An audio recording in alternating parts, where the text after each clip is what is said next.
Bitterness starts with small things that just add up. Passed up for that promotion, unjustly fired, tragic divorce, placed on child support, and you have financial hardships. Uh, Interviewed, knocked it out of the park, passed on for somebody who you had higher qualifications of. And these things, just like these things that's just hitting you. Tragic, untimely death in the family. These things just hitting you. And if you develop Velcro when these various the pain of life hits you, it doesn't roll off, it sticks. And you hold on to it.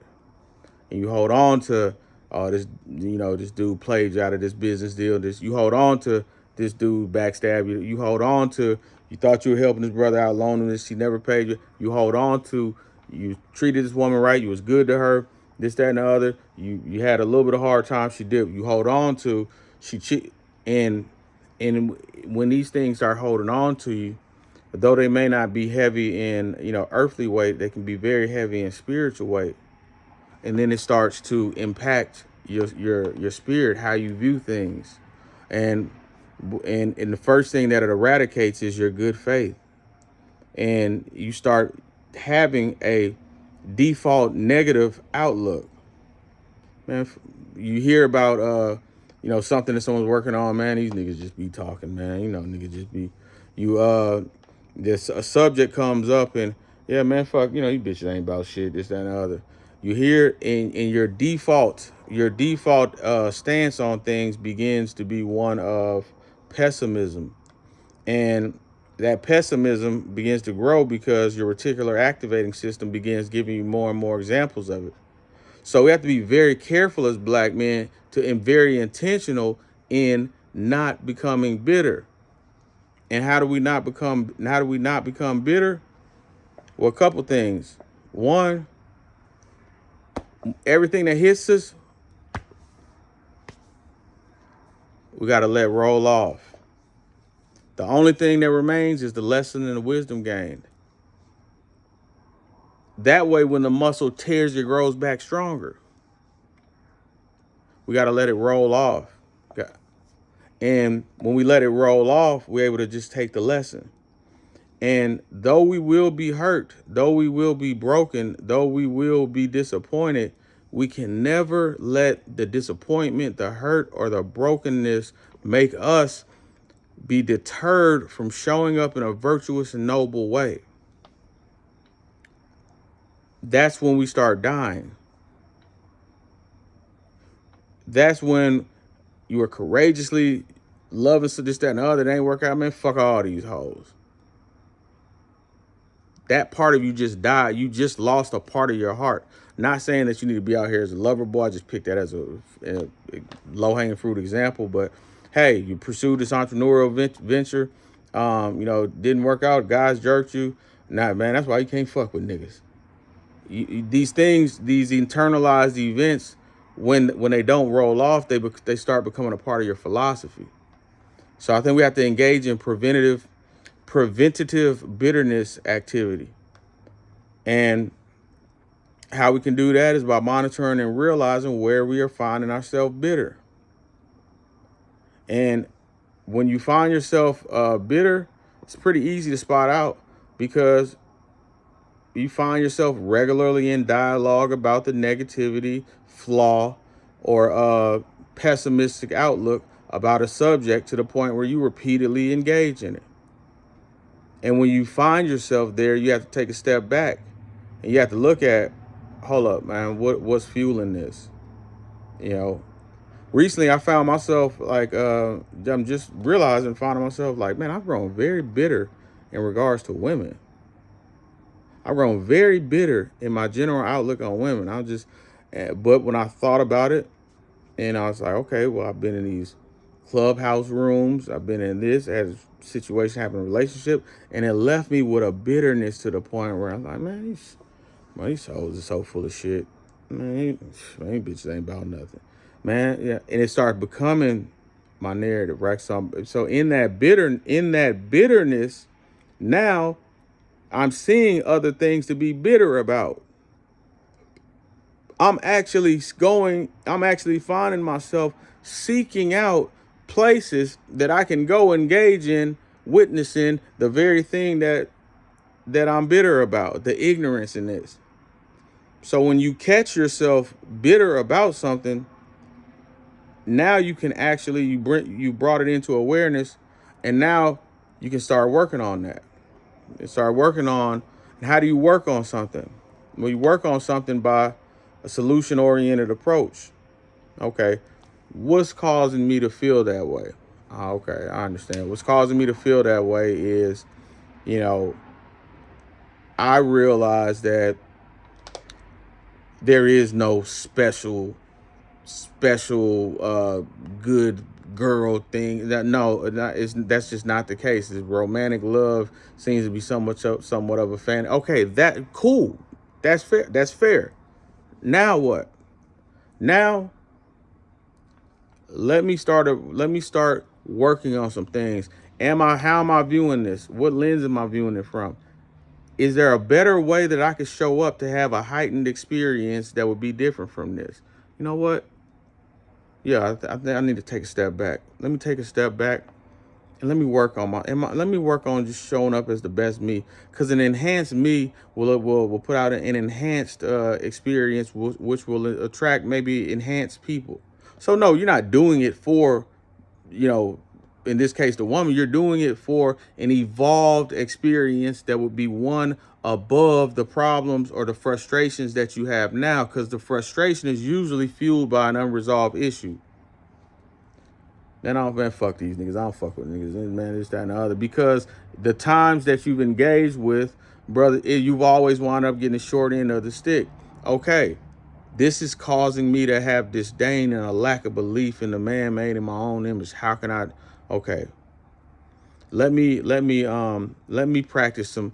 Let me put some filters and measures in place to make sure that, you know, I'm exercising more discernment when I invest in things or whatever. You know what? I've been disappointed by a lot of these brothers. Let me take it down a notch. Instead, let me invest in the youth. Let me focus on that. Maybe a more pure mind, a more pure, innocent form of ambition. Maybe that will restore some things. You see, the bitterness is a awareness and an awakening that there needs to be a shift. You have to be intentional about creating a new existence that will take you out of that narrative. Because what we must retain as black men is our zest for life. When we lose our zest for life, we die. And I can say, as somebody, you know, who has, you know, I'm in a dogfight right now. Beyond being fully transparent, I'm in an all-out dogfight right now, mentally, physically, and spiritually. I have suffered in ways that I never imagined that I would suffer, with things that I never thought that I would suffer from, to the point where I pleaded with God and I asked God, I will do anything. And God in my spirit said, return to your post. And return to your post was content creation, things of that nature. And I didn't want to do it. I didn't want to do it because I wanted to continue disappearing. Let me write a book. Let me do something where I don't have to be seen, because what happens is when bitterness sets in and depression sets in, it's death. When you sleep a day away, a day on this earth. Look, September 11th, 2023, though the Spirit has revealed to me, and I do believe that I'm going to live to be 200 years old, for the sake of just American averages, you know what? Average person lives to be 80 years old. The second half of my life officially starts today. I mean, I only got 30 more. I can't waste time with that. So I got to eradicate things that I'm holding on to, because you know what you did when you're so when you're so devoid of zest of life that a day passed and you spent it in bed all day, at the house all day, and then you were dead for a day.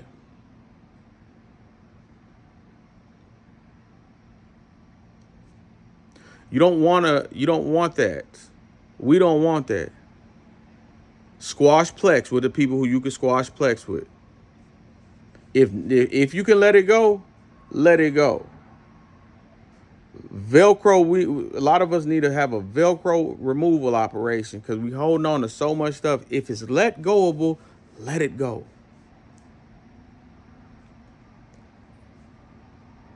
Get back. Usually the desire and the holding on to it is causing so much suffering that the get back ain't on there, it's on us. Bitterness costs you time. I got in a fight with my cousin. It's terrible. It was one of the saddest probably days in our family. For family had to see us rumbling up in the house. But because I was dealing with bitterness and had so much anger and all that, I did something even worse than engage in fisticuffs with my cousin. Really almost the closest thing to a brother that I have. You know what I did? I blocked his number after a fight. Then I went on social media and I blocked his accounts because I was bitter, mad, and angry. So I didn't block him. I blocked any opportunity of resolution. And you know what that cost me? It cost me 2 years. It cost me 2 years of seeing my nephew play Pop Warner football, seeing my niece take her first steps, seeing my other nephew talking now, fellowshipping with my family, sharing ideas with my aunt about things that could help her make money. It cost me 2 years. We lost 2 years of experience. As short as this life is, right?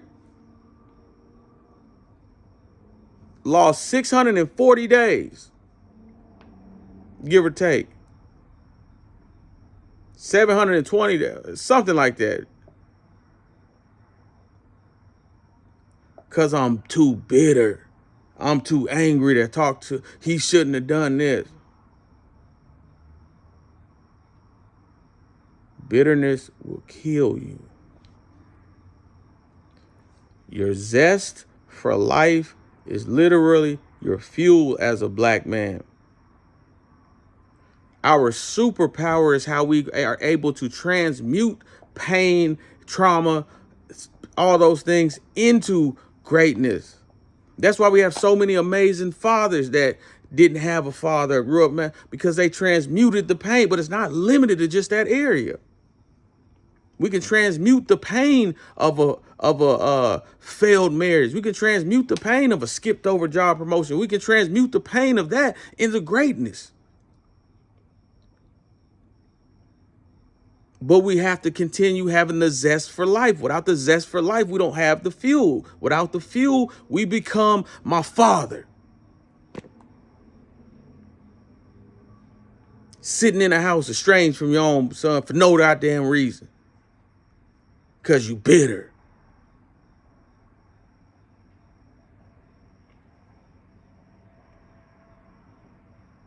Black men. It's okay to be hurt. It's okay to be down. It's okay to be low. We cannot give in to bitterness.